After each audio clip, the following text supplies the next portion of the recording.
104.5 The Team, your home for New York sports. Our buddy Jordan Raanan joins us right now. He covers the Giants for ESPN.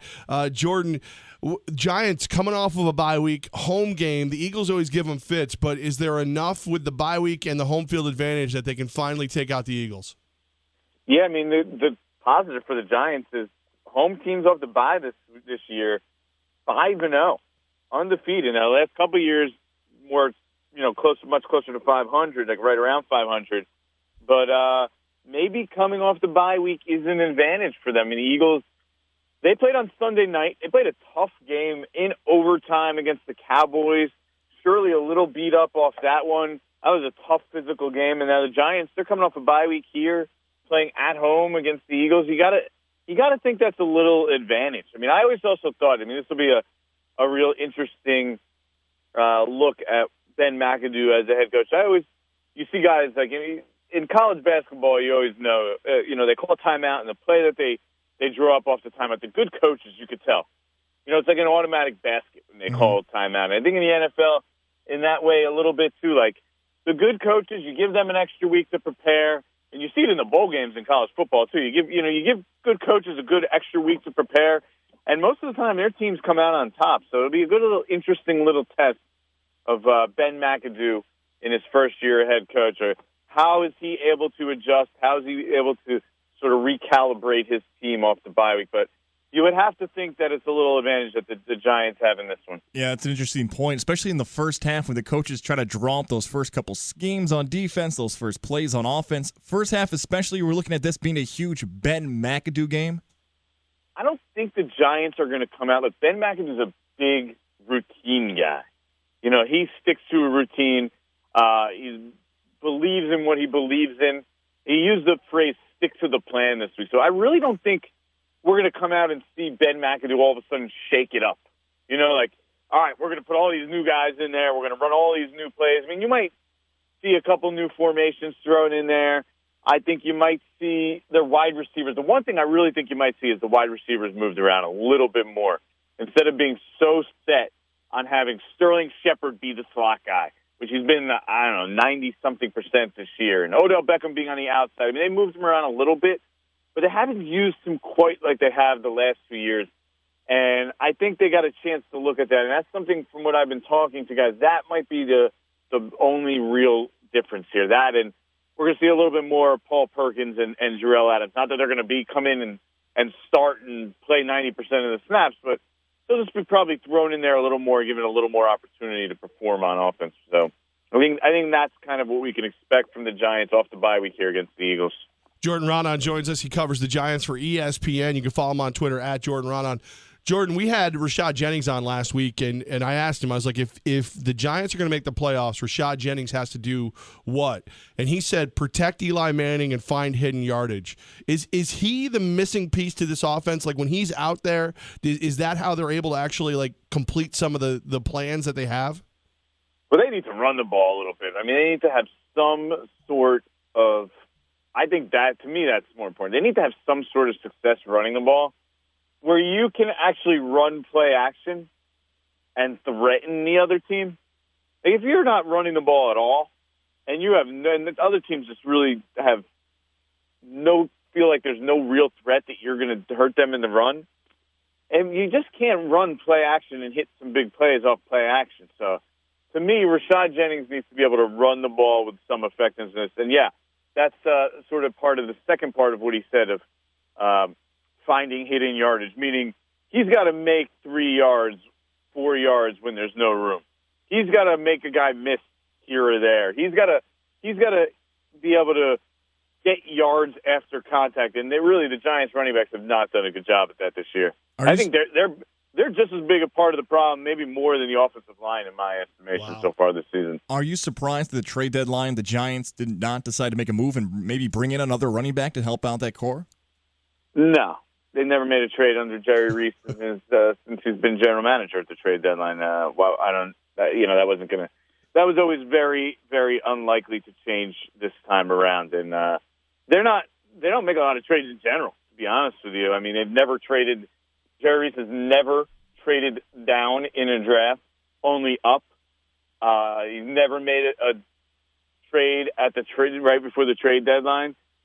So trades with this Giants team are few and far between. They make very few trades in comparison to some other teams around the league. So to expect them to go out and all of a sudden make a big deal or any sort of deal right now is always unlikely, especially when you think about it. I mean, either you guys think that this team is one guy away from like really making a run at it?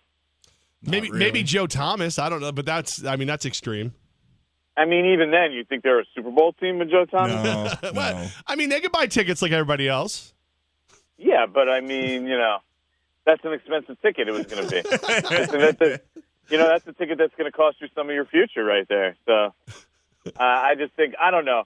If I'm like the Seattle Seahawks, maybe I would think of a move like that. But if I'm the New York Giants at this point where they are, I know they have an older quarterback, 35 years old, going to be 36 before the season is over.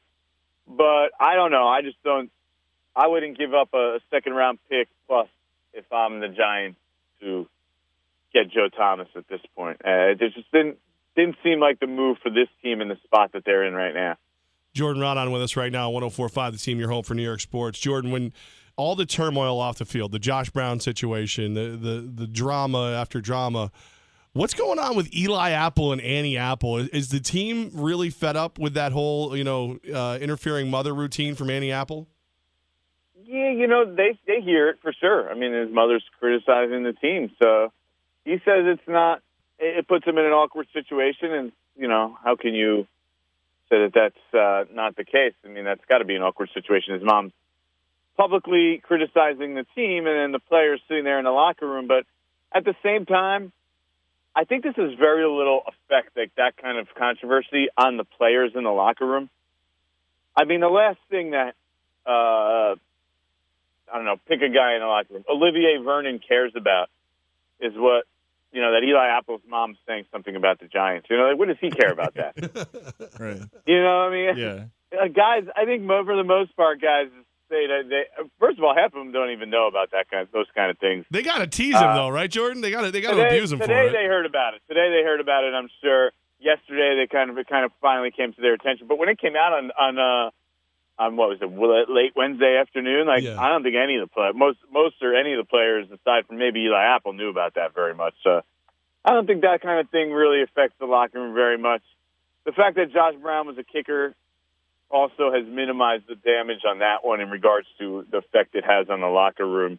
It's a position that they think, the players think that can be replaceable. It's not anything that, oh my God, we lost our top running back or something like. And this is obviously not talking about the situation at all. This is I'm just talking straight from a football perspective. So they managed to get through it. I think with the locker room only, we're just talking about the locker room with minimal damage and having minimal effect on the on-field product that we're going to see here and moving forward. And Jordan was swinging to another young player on the Giants team, and that's Ereck Flowers. He's been having some struggles, and it seems like he's actually trying to block you now in the locker room. What happened there? Did you get past him? That's just part of the deal. I mean, getting your hands put on, that's not part of the deal. Having disagreements with people in the locker room, that's part of the job. You brush it off, you move on, and that's kind of where we're at right now. That's been buried at this point. We're several weeks past that, so no harm, no foul at this point. Everything that needs to be done was taken care of, and Ereck Flowers. Now we're looking at what he does on the field, and he has improved. You say he struggled. He's definitely improved from last year, so he's taken a little step forward. Is he a top left tackle? No, absolutely not. Does he still have technique problems? Yeah, from everyone I talked to, they believe so. They didn't believe he would have trouble against top pass rushers pretty consistently with some of the things that he does in regards to technique on the outside. So it's something the Giants have to deal with. They don't have their offensive tackles, while they get smashed publicly and people think that they're the worst thing in the league. They've held up okay. They've had their ups and downs. They've had their good moments. They've had their bad moments. I personally, in general, think the offensive line has taken and has been like this for several years now, takes too much of the blame. They're certainly not a great offensive line, but I also don't think they're the worst offensive line. And, the running backs, the tight end blocking, these are just as big problems in regards to the run game as the offensive line, probably even more in my estimation. Like, I really do believe the tight end blocking is just, it kills plays. It just kills plays sometimes. Just an absolute killer. And I also don't think the running backs have done a very good job of getting yards. I see times where there's holes, and you should at least pick up some yardage, and you look, and I pause it, when I'm watching a film, and you're like, oh, that's a decent hole. And the hole closes up too quickly, but the running back gets 1 and 0. And it's like, you got to gain more on that. Right. You just have to. And they haven't. Haven't been able to hit those little creases. I always think that's what makes the great running backs great. Like when I saw LaDainian Thomas, wasn't a big guy, wasn't a huge guy. If there was nothing there, it didn't matter. LaDainian Thomason was gaining 3 or 4 yards. He would just slither, lean forward, and gain 3 or 4 yards. The Giants running back, there's way, way too many zeros and ones and negatives. And that just can't happen. And also, when you talk about the offensive problems, the quarterback hasn't played very well this year. I know a lot of people like to get on me. They think I pick on Eli. Whoa, how dare you? They think I pick on Eli. How dare I pick on Eli? But he just hasn't played well. He has 8 touchdowns and 8 turnovers in 7 games. What's supposed to be the strength of this team? Eli Manning and Odell Beckham, the offense. Jets you fans need your would kill. quarterback to play well. Jets fans would kill for that, though. What's that? Jets fans would kill for only 8 turnovers and 8 touchdowns. Well, 8 touchdowns is not going to do it, though, when you don't have a running game. Let's be honest. It's just not. That's fair. The Giants needed, in the first half of the season, they need 15 touchdowns from their quarterback. They need their quarterback to produce 15 touchdowns. They need to produce 30 for the season. That's a magic number in my mind, and they're not even close to that. 8. I mean, unless he's throwing 7 this week, which I would probably bet against if I was a betting man. And you know what? Look, we mentioned the offensive tackles, and that's fine. And their philosophy is to get the ball out quick, make quick decisions, get out quick. But he's got to hang in there a little longer than he has at times in this first 7 games of the season. I just don't see how anyone can watch it and say that they're happy with the way he's played. Eli has looked shaky at times. The Minnesota game in particular, he was basically spiking the ball into the ground when nobody was around him. And there just hasn't been enough of the throws where he's hanging in the pocket, taking a big hit, and trying to stick a throw.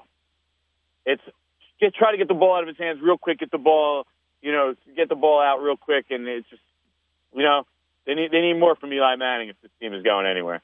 He's Jordan Raanan. He covers the Giants for ESPN. You can follow him on Twitter at Jordan Raanan. Jordan, every Football Friday, Levack and Goss Show, 104.5 The Team, when we have you experts on, we have to get a prediction from you. What's going to happen in this game?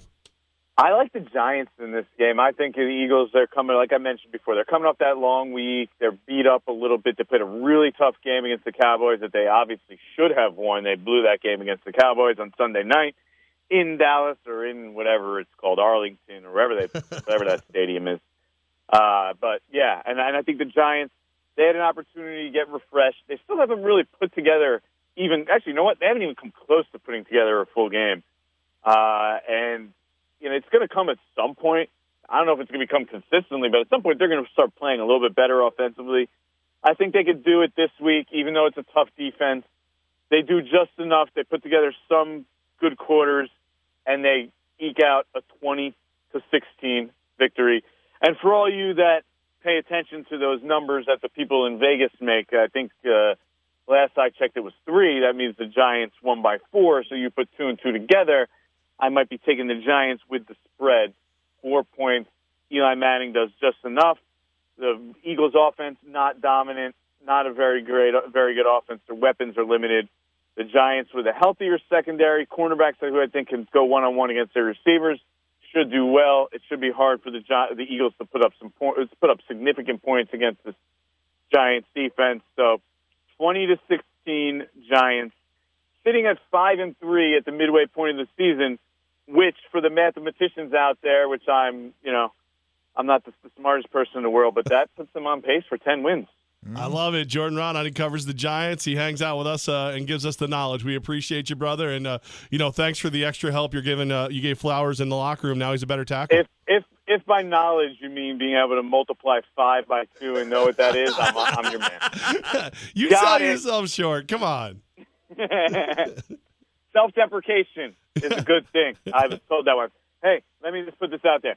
Somebody told me if somebody needs to tell you how good they are or how hard they work, don't listen to those people. They're usually not genuine, and you shouldn't believe. They should not be believed at any point in time. Well, good point. I'll tell everybody how hard you work, and you keep up pretending you don't. My best thing is that I can multiply 5. All right, Jordan, we love you, brother. Have a good week. Take care, man. I hope you're right because you're one of my locks this week as well. I agree with you on the Giants. You got it, guys. Anytime.